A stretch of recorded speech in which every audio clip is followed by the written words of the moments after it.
Estamos de vuelta con lo que hemos anunciado hace instantes. Está con nosotros Omar Chejade, congresista de la República y presidente de la Comisión de Constitución del Congreso. Congresista, ¿cómo está? Bienvenido, gracias por estar aquí con nosotros. Gracias por la invitación. Su percepción, bueno, en todo caso, su opinión después de lo sucedido tanto el viernes como el lunes con este voto de confianza al gabinete en pleno.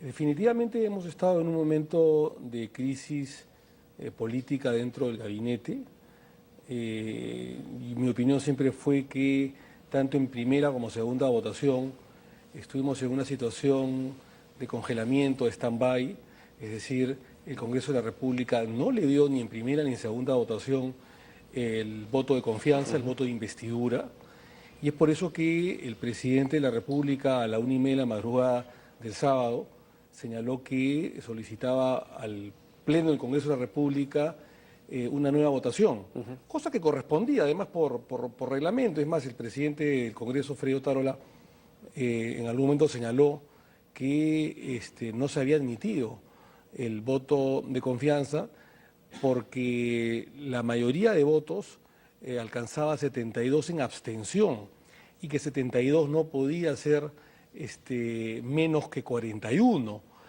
y que además esos 41 votos de segunda votación ni siquiera pues alcanzaba la mitad de los votos del Congreso. Por lo tanto, cuando la Constitución Política del Estado habla del voto de investidura, del voto de confianza a un gabinete que se presenta por primera vez, tiene que haber una respuesta en positivo por parte del Congreso de la República. Y esta respuesta en positivo no se obtuvo y se estuvo en una situación de stand-by hasta el día lunes con una crisis de legitimidad, de aceptación al gabinete. Esto felizmente fue superado a las 4:15 de la tarde o 4:30 de la tarde del día lunes, en la que ya se consiguió los votos por mayoría. 66 votos a favor. 66 votos a favor, incluso eso es más de la mitad más uno de la mayoría legal o la votación legal del Congreso, del Pleno. Y creo yo que ya el gabinete puede trabajar con la legitimidad que necesitaba, ¿no? ¿Es necesario este tipo de votaciones de procesos para legitimar lo que se supone es una facultad que tiene el presidente de la República para escoger a quienes lo representen para cumplir su trabajo? El voto de confianza o el voto de investidura tiene su origen en la Constitución de Sánchez Cerro en 1933. Sin embargo, no se utilizó sino hasta 1945 con el presidente José Luis Bustamante Rivero, en la que efectivamente habían dos cuestiones o dos investiduras. Una la que le otorgaba el propio presidente de la República a su primer ministro y el otro el Congreso de la República. Sin embargo, del año 45, de la presidencia de José Luis Bustamante Rivera hacia adelante, han habido gobiernos con mayoría en el Congreso de la República, con partidos que han estado en mayoría en el Congreso de la República. Entonces no se han generado problemas similares. Salvo en el primer gobierno de Belaúnde, donde efectivamente sí se originó un problema y que después, entre otras cosas, desembocó al golpe de Estado de Juan Velasco Alvarado.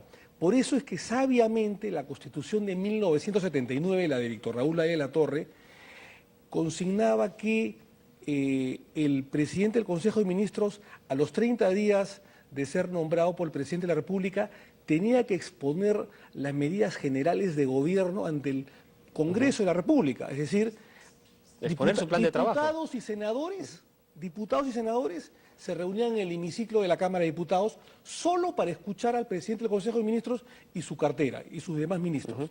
Pero acá viene la diferencia, y por eso decía sabiamente, sin el voto de investidura del Congreso de la República. Es decir, el Congreso no votaba, simplemente el Congreso se dedicaba a escuchar al primer ministro y a sus ministros y a un debate sin votación.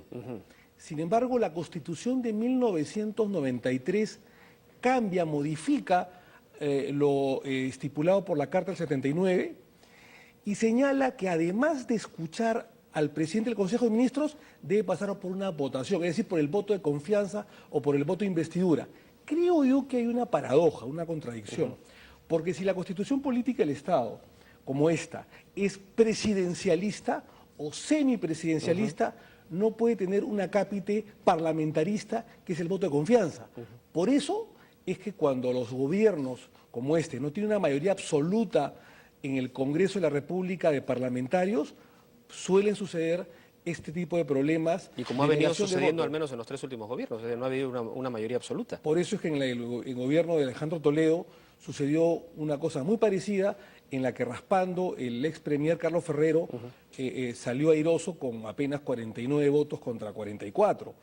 Pero es la primera vez, mi querido Julio, que se da esta situación de stand-by, es decir, de las abstenciones, que ¿no? la mayoría de votos son abstenciones, Sí, pues. superando incluso la mitad más uno del número legal de congresistas. Ahora, por eso es que ni siquiera se podía computar como una censura, o sea, no había un voto de investidura, pero tampoco un voto de era uno en censura. contra. Por lo tanto, no se podía computarizar ni contabilizar como una primera censura a efectos de que el Congreso estuviese en salmuera y el presidente de la República pueda disolver el Congreso si es que hubiese una segunda votación en contra.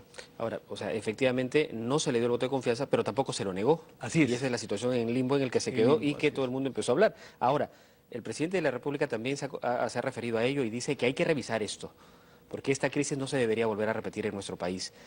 ¿Qué se va a hacer en ese caso? ¿Se ha recogido esta iniciativa? ¿Hay alguna propuesta de parte de la Comisión de Constitución, por ejemplo? No, todavía no hay ninguna iniciativa al respecto. Es importante la opinión. ¿Retornar a lo que se decía en la Constitución de 1979 para este caso en particular sería válido? ¿Sería posible?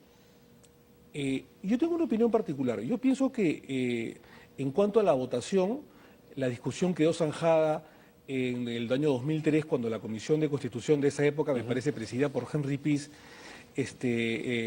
emitió un informe que luego fue aprobado en el Pleno del Congreso de la República. Sin embargo, yo creo que se podría revisar la Constitución Política del Estado, es una opinión personal, porque hay una contradicción, hay un vicio de fondo, no el reglamento, que ha sido zanjado, repito, por la Comisión de Constitución del año 2003, sino por la propia Constitución Política del Estado, y en eso concuerda Enrique Bernales Ballesteros, un eximio constitucionalista, cuando dice que si la Constitución es presidencialista o semipresidencialista, entonces, ¿para qué diablos se le incluye un artículo de un sistema parlamentarista, es decir, el voto de confianza? ¿Por qué? Porque según esta Constitución Política existen 2 votos de confianza. Uno, la investidura que le otorga el presidente de la República a su primer ministro, y luego tiene que pasar por el tamiz del Congreso. Entonces, en la Constitución Política del Estado hay una solución ecléctica, mixta, es decir, presidencialista al 99% con esta sustancia parlamentarista que genera o que puede generar este problema de fondo y un problema de ingobernabilidad que casi sucede el día viernes. Nos quedan poquitos minutos en realidad para esta conversación, pero no quiero dejar de lado. En el caso de la bicameralidad, que está también en conversación, ya en debate, ¿esto también obligaría a hacer algún tipo de modificaciones? Porque si no, ¿que tendrían que ir al gabinete a ambas cámaras? En la Constitución de 1933, el voto de confianza del presidente del Consejo de Ministros se presentaba en la Cámara de Diputados y en la Cámara de Senadores, sí, y tenía que necesitar la votación mayoritaria de la Cámara de Diputados y de la Cámara de Senadores. Esto lo resuelve después la Constitución de 1979, donde habla que el presidente del Consejo de Ministros se presenta ante el Congreso. ¿Y qué es el Congreso? Todos juntos reunidos, diputados y senadores. De acuerdo. Si se aprueba el sistema bicameral, según lo que se ha aprobado además en la Comisión de Constitución, el Premier con sus ministros se presentan en el Congreso de la República, al igual que estipulada la Carta 79, es decir... Sin la necesidad del voto de confianza. Sin la necesidad del voto de confianza, solamente se escucha al Premier y a los ministros y se presenta físicamente en el hemiciclo de la Cámara de Diputados, pero reunidos diputados y senadores al mismo tiempo. Creo que esto es importante, el tema de la bicameralidad es un proyecto, un megaproyecto que debe ser ya debatido y ojalá Dios mediante aprobado en esta legislatura, pero creo que importante, Julio, es decir que la semana pasada hemos comenzado ya a debatir en el Pleno del Congreso de la República la reforma a la ley de partidos políticos, que trae 3 o 4 importantes cambios. Uno, ya no se va a llamar ley de partidos políticos, sino ley de organizaciones políticas en concordancia a lo que sea la Carta actual, la del año 93. En segundo lugar, el financiamiento público estatal a los partidos políticos para estrechar la brecha de financiamiento. Para transparentar también.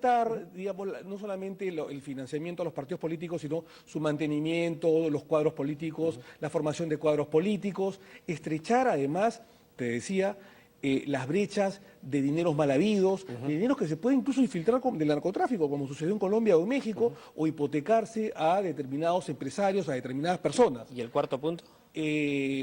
Las vallas electorales, ¿no es cierto?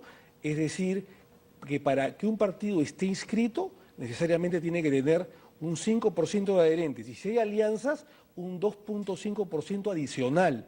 Además, la constancia de que sean partidos democráticos, que no se puedan aceptar inscripción de partidos antidemocráticos a través de declaraciones juradas, a través de una formalización de cartas de intención, de señalar que el partido político o la organización o el movimiento político tiene bases partidarias prácticamente en todo el país.